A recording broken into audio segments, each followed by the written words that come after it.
নমস্কাৰ বন্ধু বান্ধৱীসকল, আপোনালোকক স্বাগতম জনাইছোঁ অল থিংছ অসম চেনেলটোলৈ।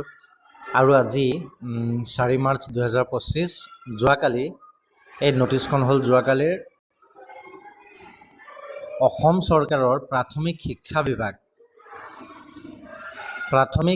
বিভাগে জাৰি কৰা এখন নটিছ। আৰু ইয়াত আপোনালোকে দেখিবলৈ পাইছে, ইয়াত লিখা আছে in continuation to this office advertisement for recruitment of regular teachers of LP and UP schools published Bhait number Iman dated 8 January 2025 and notice Bhait number dated 14 February 2025. It is for the information of all concerned that due to some administrative exigencies, the date for receiving online applications against the said advertisements has now been scheduled from 8 March 2025 to 8 April 2025. All other terms and conditions mentioned in the advertisements will remain the same.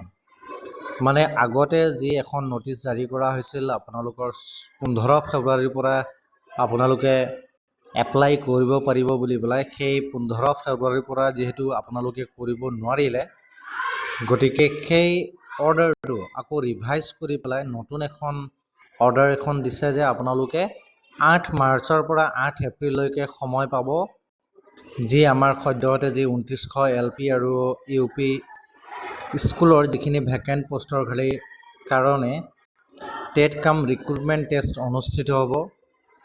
তাৰ কাৰণে আপোনালোকে 8 মাৰ্চৰ পৰা আবেদন কৰিব পাৰিব আৰু ইয়াৰ বাবে এমাহ সময় আপোনালোকৰ থাকিব, 8 এপ্ৰিললৈকে আপোনালোকে কৰিব পাৰিব। গতিকে এই ক্ষেত্ৰত যিসকল চাকৰি প্ৰত্যাশী লোক আছিল তেখেতসকলৰ কাৰণে ক'বলৈ গ'লে অকণমান বেয়া খবৰ এটা, কাৰণ এমাহ পিছুৱাই যোৱা মানে আমি বহুতো আশা কৰি থকা পোষ্টখিনি এমাহৰ কাৰণে ৰখি যাব লাগিব। গতিকে ইয়াৰ বাবে 8 মাৰ্চৰ পৰা 8 এপ্ৰিললৈকে আপোনালোকে এমাহ সময় পাব আৰু এই এমাহ সময়খিনিত আপোনালোকৰ এক্সামৰ কাৰণে প্ৰিপাৰেশ্যনৰ কাৰণে যথেষ্ট সময়খিনি আপোনালোকৰ হাতত আছে। গতিকে আপোনালোকে প্ৰিপাৰেশ্যন কৰি থাকক আৰু যিখিনি অনলাইন আবেদনৰ কাৰণে আপোনালোকৰ ডকুমেণ্টছখিনি প্ৰয়োজন হ'ব সেইখিনি আপোনালোকে সদ্যহতে ৰেডি কৰি ৰাখক। গতিকে এই খবৰটোৱে আপোনালোকক দিম বুলি আজি ভিডিঅ'টো বনাইছোঁ। গতিকে সকলোলৈ যি আমাৰ আপকামিং যি এক্সাম আছে তাৰ কাৰণে বহু শুভেচ্ছা আৰু সকলোৱে ভালকৈ প্ৰিপাৰেশ্যন কৰি থাকক। ধন্যবাদ।